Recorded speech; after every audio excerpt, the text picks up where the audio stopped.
नमस्कार, सी टाइम्स में आप सभी का बहुत बहुत स्वागत है। मैं हूं रचना श्रीवास्तव और आज हम आपको जिस शख्सियत से मिलवाने जा रहे हैं वो किसी परिचय की मोहताज नहीं है। जी हाँ, हम बात कर रहे हैं वरिष्ठ साहित्यकार आदरणीय अर्चना मलैया जी की, जो कि हिंदी लेखिका संघ मध्य प्रदेश जबलपुर की पूर्व अध्यक्ष हैं एवं वर्तमान सलाहकार हैं। अखिल भारतवर्षीय दिगंबर जैन महिला परिषद की प्रांतीय पदाधिकारी हैं। साथ ही राजस्थान लेखिका साहित्य संस्थान जयपुर की संस्थापना सदस्य भी हैं। तो आइए उनसे बातचीत करते हैं। बहुत बहुत स्वागत है दी आपका हमारे स्टूडियो में।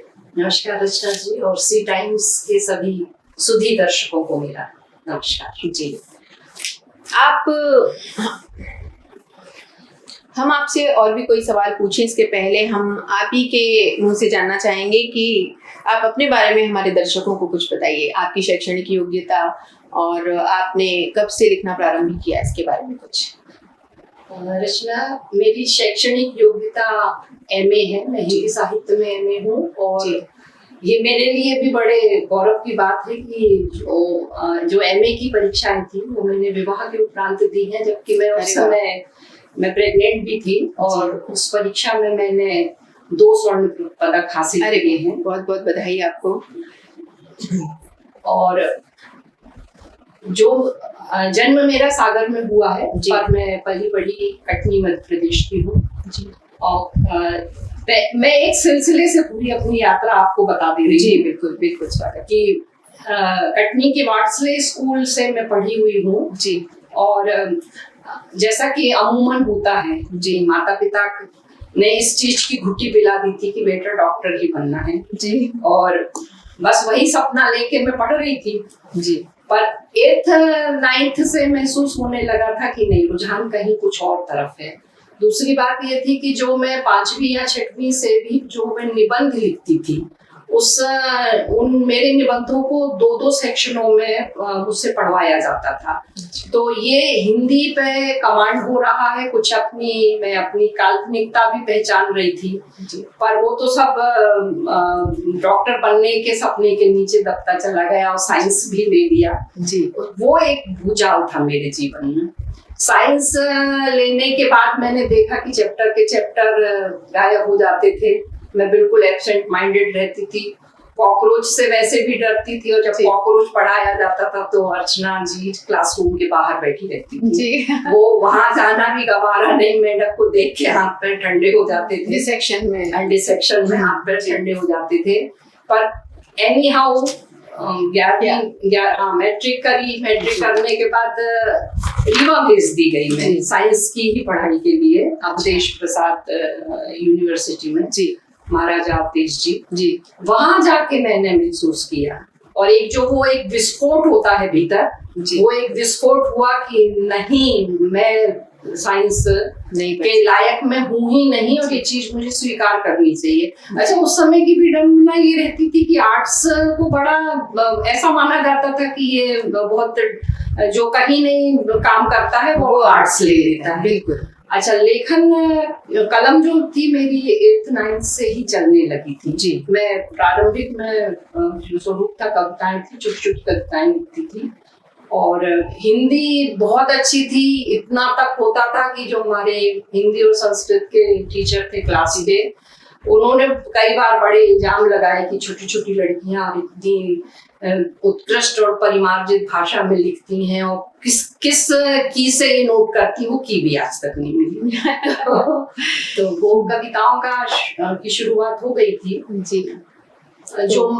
मैं वही आ रही थी आपसे पूछने के लिए कि लेखन का कार्य आपने किस उम्र से शुरू किया, मतलब प्रॉपरली आपने काव्य लिखना या नाटक में भी आपका बड़ा दखल है, तो वो सब आपने किस उम्र से शुरू कर दिया? कविताएं तो पहली रचना मैं शायद 8वीं क्लास में थी। अच्छा, 8वीं क्लास में मैंने पहली रचना लिखी थी। तो आप हमारे दर्शकों को अपनी पहली रचना सुनाइए। बिल्कुल स्वागत। पहली रचना थी, बड़ी सरल सी थी कि मुझे अपनत्व के 1 गिलास पानी की आवश्यकता है। अरे वाह। मुझे अपनत्व के 1 गिलास पानी की आवश्यकता है, पर हर बार मुझे औपचारिकता की गर्म चाय का प्याला मिलता है। अरे वाह, बहुत हर बार मुझे औपचारिकता की गर्म चाय का प्याला मिलता है। जी। स्वाद लो, जीभ तो जिसे चट कर जाती है, पर तृप्ति के लिए प्यासा मेरा मन अतृप्त ही रह जाता है। वाह, बहुत खूब, बहुत ही सुंदर पंक्तियां, बहुत गहराई है आपकी इन पंक्तियों में।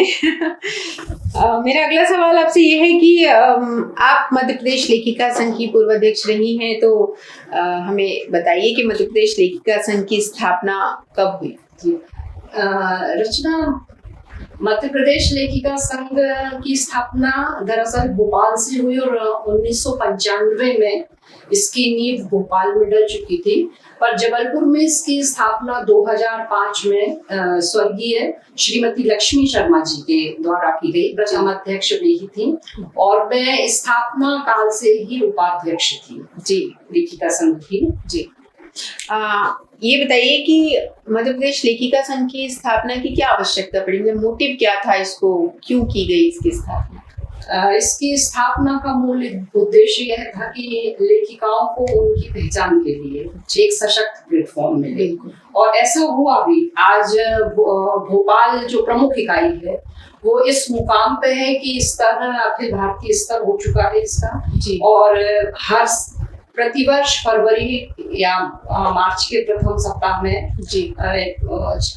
कार्यक्रम होता है, चयनित पुस्तकों को पुरस्कार दिए जाते हैं जी। तो बहुत अच्छा इसका स्तर हो गया है और महिलाओं को भी महिला लेखिकाओं को बहुत सशक्त प्लेटफॉर्म मिला है जी। ये देखने में भी आया है कि और कुछ साल पहले तो महिलाओं को तो वैसे भी इतना बाहर निकलने नहीं मिलता था, फिर लेखन कार्य थोड़ा अलग ही हो जाता है। अच्छा, एक चीज और रही, जैसे जबलपुर की बात करें तो बहुत सी संस्थाएं हैं, बहुत सक्रियता है, सामाजिक संस्थाएं बहुत सी हैं, पर एक जो अपनापन, एक जो उन्मुक्तता हमारे यहाँ की भी लेखिकाओं को लेखिका संघ में आके मिलती है। उनको लगता है कि हाँ, ये हमारी कोई अपनी जगह है और जहाँ हम बिल्कुल बेबाकी से अपनी बात कह सकते हैं, अपने विचार रख सकते हैं। कि आपकी सृजन यात्रा के बारे में कुछ बताइए, इसमें आपको क्या संघर्ष करना पड़ा? आप आज इस स्थिति में हैं, इस ऊंचाई पर हैं, तो यहाँ तक पहुंचने के लिए आपको क्या संघर्ष करना पड़ा? देखिए, संघर्ष के बहुत से फॉर्म होते हैं, पर यदि कोई जो बीज आपके अंदर है जी, कला का बीज आपके अंदर है यदि जी, तो जैसे एक पेड़ को बढ़ने के लिए खाद पानी की जरूरत होती है, ऐसे उस बीज को बढ़ने के लिए थोड़े से माहौल की जरूरत तो होती ही है जी। बिल्कुल। और शादी से पूर्व मेरे जो परिवार का माहौल था, वो परिवार का माहौल काफी हद तक रचनात्मक था। माँ मेरी लिखती थी और घर में प्रचुर मात्रा में उस समय की पत्र पत्रिकाओं का आना होता था। माँ बड़े अच्छी गीत लिखती थी। अच्छा, हमारे व्यवसायिक परिवार था, पर उसके बावजूद भी जो मेरे भाई हैं श्री सुनील रांदेलिया जी, वो बहुत अच्छे म्यूजिक कंपोजर थे। तो वो एक और मेरी मेमोरी अच्छी थी, एक पूरी कंपनी बनती थी कि माँ गीत लिखती थी, मैं उनको याद दिलाती थी, वो गाती थी, भाई उसको कंपोज करते थे। सारा माहौल घर पर हाँ, एक क्रिएटिव माहौल था जी। और बहुत पढ़ने से, पत्र पत्रिकाएं आने से वो चीज मुझ में भी जागी। मतलब कह सकते हैं कि विरासत में ही आपको मेरे ननिहाल के परिवार से ये जो कला के बीज हैं, वो ननिहाल के परिवार से जाता है। बहुत खूब। आपके साहित्य सृजन की प्रेरणा आपको कहाँ से मिली?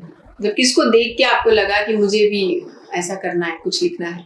नहीं, ये चीज तो मैं नहीं मानती हूँ कि किसी को देख के आपको लगे जी, क्योंकि यदि आप में वो बीज है या कोई चीज आपकी सांस में समाई हुई है जी, तो वो मुझे लगता है कि वो किसी को देख के ऊपर नहीं आती है। माहौल बहुत जरूरी होता है, पर अंतर प्रेरणा से ही। बिल्कुल सही बोला आपने। वैसे आप किस विषय पर ज्यादातर लिखना पसंद करती हैं?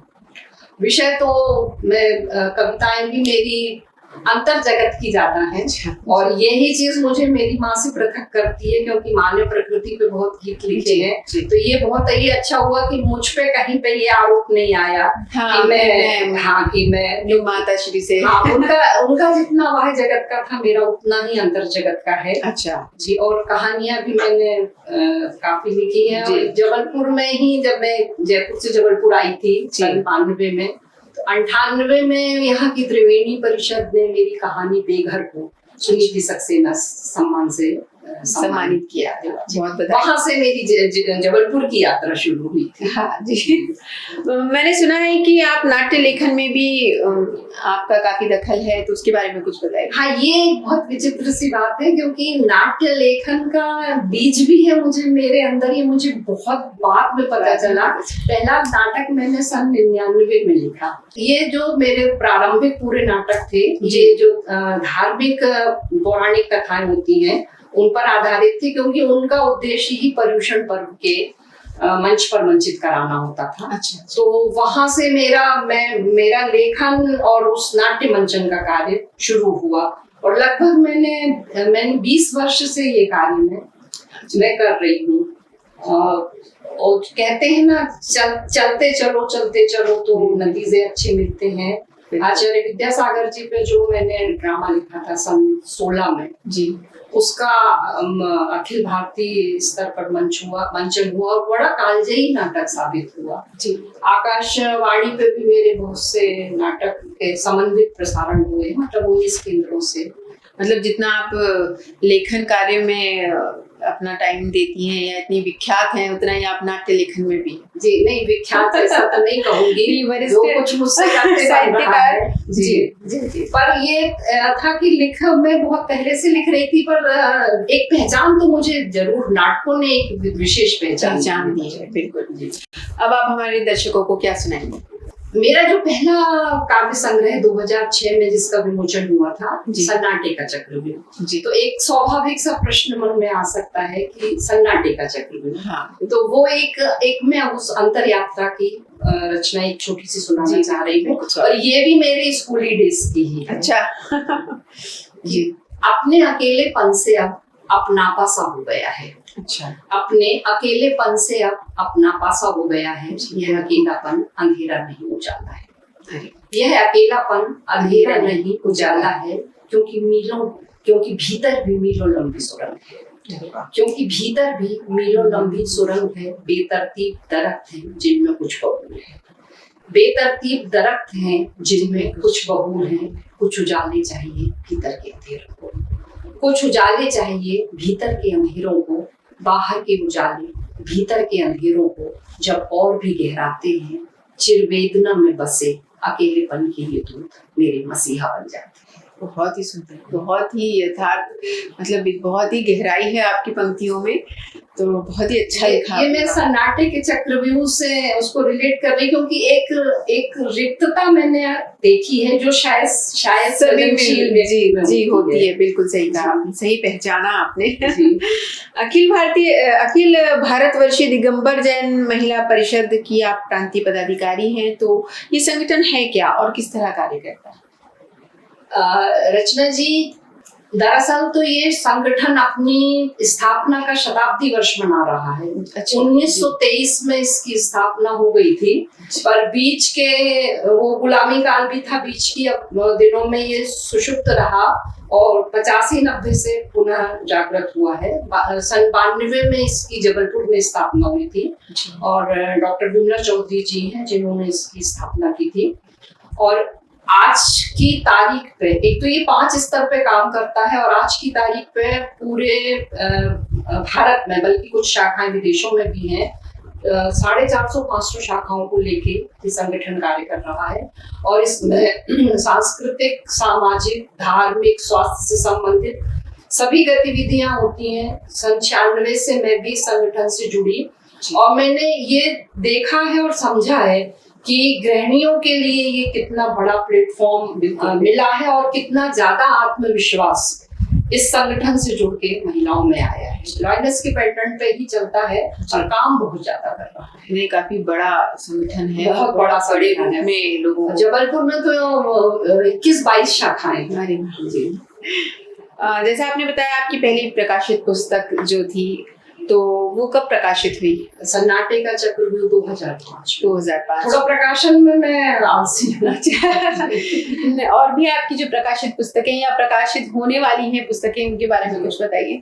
जो नाटक आत्मान्वेषी, जिसका कि मैंने मुनि क्षमासागर जी महाराज की कृति आत्मान्वेषी से नाट्य रूपांतरण किया था, अच्छा, वो प्रकाशित हो चुकी है जी। और एक नाट्य संग्रह और एक लघु कथा संग्रह प्रकाशना थी।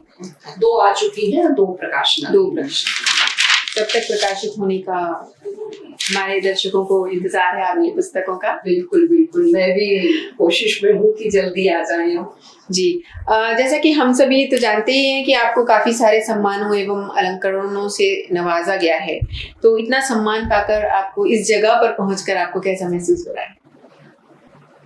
देखिए, उपलब्धियां जो होती हैं वो खुश हमेशा करती हैं और मुझे ये लगता है कि उपलब्धियों को और सम्मानों को एक बहुत बड़े तटस्थ भाव से लेना चाहिए। आप जीवन में यदि आगे बढ़ना चाहते हैं जी, तो वो ठीक है, आपने कुछ किया है, आपको उसका देय मिलेगा, पर उसको बड़े तटस्थ भाव में लेके और अपने रास्ते चलते चलना चाहिए। सम्मान मिले हैं, बहुत से सम्मान मिले हैं, क्षेत्रीय, प्रादेशिक, देशिक सभी स्तर से मिले हैं। और अभी भोपाल से जो बहुत अच्छा काम हो रहा है, जो पौराणिक और आज तक जो भी महिलाएं हैं जिन्होंने बहुत उल्लेखनीय काम किए हैं, तो वो स्वयं सिद्धाओं में भी चयन हुआ है। तो बहुत अच्छा काम है। जी हाँ, तो आपका भी चयन उसमें हुआ है? हाँ जी। चलिए, बहुत बहुत बधाई आपको इस चयन की। और अब आप हमारे दर्शकों को अपनी कोई पसंदीदा कविता सुनाइए जो आपको बहुत दिल के करीब हो आपकी। जी। मैं रचना प्रक्रिया, कविता कैसे बनती है, मैं 3 छोटी छोटी रचनाएं सुना रही हूँ और ये जो 3 है वो आप ये देखिए कि वो मेरी भी परिपक्वता के क्रमशः पायदान है।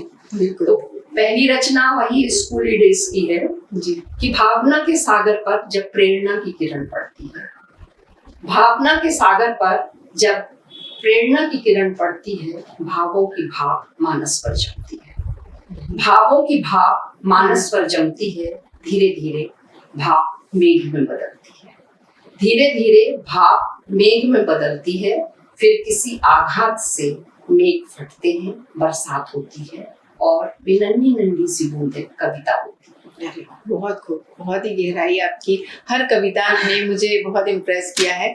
बहुत ही गहरी बात लिखती हैं आप, इसीलिए आपको लोग इतना मानते हैं। और अब इसी में थोड़ा सा मैच्योर, ये स्कूली डेज की थी, बिल्कुल, कि ये भी रचना प्रक्रिया है कि अनुभूत चेतना की गीली मिट्टी से भुरभुरे क्षण आओ मुझ में आप मिले। अनुभूत चेतना की गीली मिट्टी से भुरभुरे क्षण आओ मुझ में आत्मलीन हो, मन मेरा शिल्पी, मन मेरा शिल्पी, कल्पना की सुकोमल लंबी उंगलियों से उन्हें गढ़ेगा जी। मन मेरा शिल्पी, कल्पना की सुकोमल लंबी उंगलियों से उन्हें गढ़ेगा, वेदना की पैनी छेनी से करेगा तराश, वेदना की पैनी छेनी से करेगा तराश, धीरे धीरे उभरेगा संवरेगा एक रूप, धीरे धीरे उभरेगा संवरेगा एक रूप, और बिखरी पीड़ा को मिलेगा अभिव्यक्ति का आकार, बिखरी पीड़ा को मिलेगा अभिव्यक्ति का आकार, कराएंगे एक बोध अनुभूत चेतना की मिट्टी से छन जो मुझ में आत्मलीन है। वाह, बहुत खूब, बहुत खूब। आपने हमारे दर्शकों को इतनी अच्छी रचनाएं अपनी सुनाई, तो और तीसरा भी आप कुछ सुनाने वाली थी? हाँ, इसी का है कि ये एक पायदान और ऊपर में जो अपने चिंतन का जी, कि सागर की छाती को मथता है एक हाहाकार, सागर की छाती को मथता है एक हाहाकार, ज्वार भाटों का शोर, ज्वार भाटों का शोर, आकुल तरंगे दूर दूर तक उछाहे मारती फेनी लहरों का खारापन, दूर दूर तक उछाहे मारती फेनी लहरों का खारापन, और बाद की नीरव शांति में निमग्न, बाद की नीरव शांति में निमग्न, तटबंधों से परे, दूर कहीं सीप में बंद रचना का मोती। दूर कहीं सीप में बंद रचना का मोती। ये तीन जो है ये रचना प्रक्रिया के। जी जी जी बिल्कुल, बहुत ही शानदार आपने लिखा है। और लग रहा है कि आपसे बातें करते जाएं, लेकिन समय की अपनी प्रतिबद्धता है हम लोगों को तो लेकिन बहुत बहुत अच्छा लगा आप हमारे स्टूडियो में आई और इतनी अच्छी अपनी रचनाएं सुनाई, अपने जीवन के बारे में काफी कुछ हमसे चर्चाएं की, उसके लिए बहुत बहुत धन्यवाद। मुझे भी बहुत अच्छा लगा आपसे बातचीत करके, धन्यवाद। तो ये थी जबलपुर शहर की वरिष्ठ साहित्यकार आदरणीय अर्चना मलैया जी, जिन्होंने अपनी ढेर सारी खूबसूरत कविताओं से हम सबका मन मोहा है। इसी तरह और भी वरिष्ठ साहित्यकारों को, साहित्य जगत के लोगों को लेकर हम आते रहेंगे। देखते रहिए सी टाइम्स। नमस्कार।